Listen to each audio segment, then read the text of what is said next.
ದೇಶಾದ್ಯಂತ ಗ್ರಾಹಕರಿಗೆ ಸರ್ಕಾರಿ ಸ್ವಾಮ್ಯದ ತೈಲ ಕಂಪನಿಗಳು ಮತ್ತೊಂದು ಬೆಲೆ ಏರಿಕೆಯ ಶಾಕ್ ನೀಡಿವೆ. ಕಳೆದ ಶುಕ್ರವಾರದಂದು ಇಂಧನ ದರ 3ರಷ್ಟು ಏರಿಕೆಯಾಗಿದ್ದು, ಇಂದು ಬೆಳ್ಳಂಬೆಳಗ್ಗೆ ಮತ್ತೊಮ್ಮೆ ಪೆಟ್ರೋಲ್, ಡೀಸೆಲ್ ದರ ಪ್ರತಿ ಲೀಟರ್ಗೆ ಸರಾಸರಿ 90 ಪೈಸೆ ಏರಿಕೆಯಾಗಿದ್ದು, ಸರ್ಕಾರಿ ಸ್ವಾಮ್ಯದ ತೈಲ ಕಂಪನಿಗಳು ಗ್ರಾಹಕರಿಗೆ ಶಾಕ್ ಕೊಟ್ಟಿದೆ. ಒಂದೇ ವಾರದಲ್ಲಿ ಎರಡನೇ ಬಾರಿ ತೈಲ ಬೆಲೆ ಏರಿಕೆಯಾಗಿದ್ದು, ಇದರಿಂದ ಸಾರ್ವಜನಿಕರ ಜೇಬಿಗೆ ಮತ್ತಷ್ಟು ಕತ್ತರಿ ಬಿದ್ದಂತಾಗಿದೆ.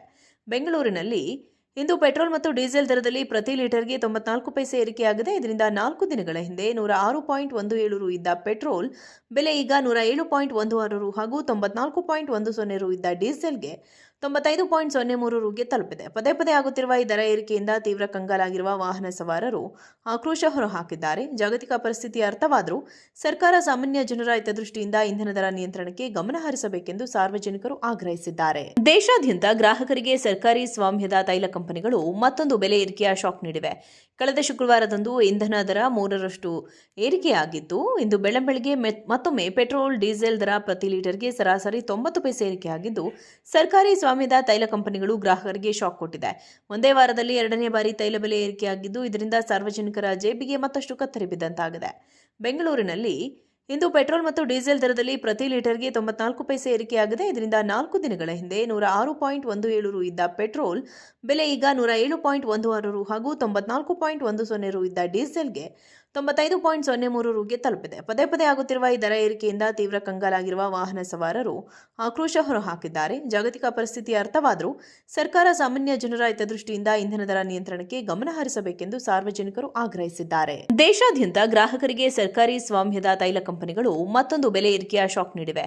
ಕಳೆದ ಶುಕ್ರವಾರದಂದು ಇಂಧನ ದರ 3ರಷ್ಟು ಏರಿಕೆಯಾಗಿದ್ದು, ಇಂದು ಬೆಳ್ಳಂಬೆಳಗ್ಗೆ ಮತ್ತೊಮ್ಮೆ ಪೆಟ್ರೋಲ್, ಡೀಸೆಲ್ ದರ ಪ್ರತಿ ಲೀಟರ್ಗೆ ಸರಾಸರಿ 90 ಪೈಸೆ ಏರಿಕೆಯಾಗಿದ್ದು, ಸರ್ಕಾರಿ ಸ್ವಾಮ್ಯದ ತೈಲ ಕಂಪನಿಗಳು ಗ್ರಾಹಕರಿಗೆ ಶಾಕ್ ಕೊಟ್ಟಿದೆ. ಒಂದೇ ವಾರದಲ್ಲಿ ಎರಡನೇ ಬಾರಿ ತೈಲ ಬೆಲೆ ಏರಿಕೆಯಾಗಿದ್ದು, ಇದರಿಂದ ಸಾರ್ವಜನಿಕರ ಜೇಬಿಗೆ ಮತ್ತಷ್ಟು ಕತ್ತರಿ ಬಿದ್ದಂತಾಗಿದೆ. ಬೆಂಗಳೂರಿನಲ್ಲಿ ಇಂದು ಪೆಟ್ರೋಲ್ ಮತ್ತು ಡೀಸೆಲ್ ದರದಲ್ಲಿ ಪ್ರತಿ ಲೀಟರ್ಗೆ 94 ಪೈಸೆ ಏರಿಕೆಯಾಗಿದೆ. ಇದರಿಂದ 4 ದಿನಗಳ ಹಿಂದೆ 106.17 ರು ಇದ್ದ ಪೆಟ್ರೋಲ್ ಬೆಲೆ ಈಗ 107.16 ರು ಹಾಗೂ 94.10 ರು ಇದ್ದ ಡೀಸೆಲ್ಗೆ 95.03 ರುಗೆ ತಲುಪಿದೆ. ಪದೇ ಪದೇ ಆಗುತ್ತಿರುವ ಈ ದರ ಏರಿಕೆಯಿಂದ ತೀವ್ರ ಕಂಗಾಲಾಗಿರುವ ವಾಹನ ಸವಾರರು ಆಕ್ರೋಶ ಹೊರಹಾಕಿದ್ದಾರೆ. ಜಾಗತಿಕ ಪರಿಸ್ಥಿತಿ ಅರ್ಥವಾದರೂ ಸರ್ಕಾರ ಸಾಮಾನ್ಯ ಜನರ ಹಿತದೃಷ್ಟಿಯಿಂದ ಇಂಧನ ದರ ನಿಯಂತ್ರಣಕ್ಕೆ ಗಮನ ಹರಿಸಬೇಕೆಂದು ಸಾರ್ವಜನಿಕರು ಆಗ್ರಹಿಸಿದ್ದಾರೆ. ದೇಶಾದ್ಯಂತ ಗ್ರಾಹಕರಿಗೆ ಸರ್ಕಾರಿ ಸ್ವಾಮ್ಯದ ತೈಲ ಕಂಪನಿಗಳು ಮತ್ತೊಂದು ಬೆಲೆ ಏರಿಕೆಯ ಶಾಕ್ ನೀಡಿವೆ. ಕಳೆದ ಶುಕ್ರವಾರದಂದು ಇಂಧನ ದರ 3ರಷ್ಟು ಏರಿಕೆಯಾಗಿದ್ದು, ಇಂದು ಬೆಳ್ಳಂಬೆಳಗ್ಗೆ ಮತ್ತೊಮ್ಮೆ ಪೆಟ್ರೋಲ್, ಡೀಸೆಲ್ ದರ ಪ್ರತಿ ಲೀಟರ್ಗೆ ಸರಾಸರಿ 90 ಪೈಸೆ ಏರಿಕೆಯಾಗಿದ್ದು, ಸರ್ಕಾರಿ ಸ್ವಾಮ್ಯದ ತೈಲ ಕಂಪನಿಗಳು ಗ್ರಾಹಕರಿಗೆ ಶಾಕ್ ಕೊಟ್ಟಿದೆ.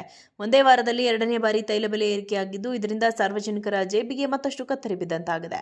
ಬೆಂಗಳೂರಿನಲ್ಲಿ ಇಂದು ಪೆಟ್ರೋಲ್ ಮತ್ತು ಡೀಸೆಲ್ ದರದಲ್ಲಿ ಪ್ರತಿ ಲೀಟರ್ಗೆ 94 ಪೈಸೆ ಏರಿಕೆಯಾಗಿದೆ. ಇದರಿಂದ 4 ದಿನಗಳ ಹಿಂದೆ 106.17 ರು ಇದ್ದ ಪೆಟ್ರೋಲ್ ಬೆಲೆ ಈಗ 107.16 ರು ಹಾಗೂ 94.10 ರು ಇದ್ದ ಡೀಸೆಲ್ಗೆ 95.03 ರುಗೆ ತಲುಪಿದೆ. ಪದೇ ಪದೇ ಆಗುತ್ತಿರುವ ಈ ದರ ಏರಿಕೆಯಿಂದ ತೀವ್ರ ಕಂಗಾಲಾಗಿರುವ ವಾಹನ ಸವಾರರು ಆಕ್ರೋಶ ಹೊರಹಾಕಿದ್ದಾರೆ. ಜಾಗತಿಕ ಪರಿಸ್ಥಿತಿ ಅರ್ಥವಾದರೂ ಸರ್ಕಾರ ಸಾಮಾನ್ಯ ಜನರ ಹಿತದೃಷ್ಟಿಯಿಂದ ಇಂಧನ ದರ ನಿಯಂತ್ರಣಕ್ಕೆ ಗಮನ ಹರಿಸಬೇಕೆಂದು ಸಾರ್ವಜನಿಕರು ಆಗ್ರಹಿಸಿದ್ದಾರೆ.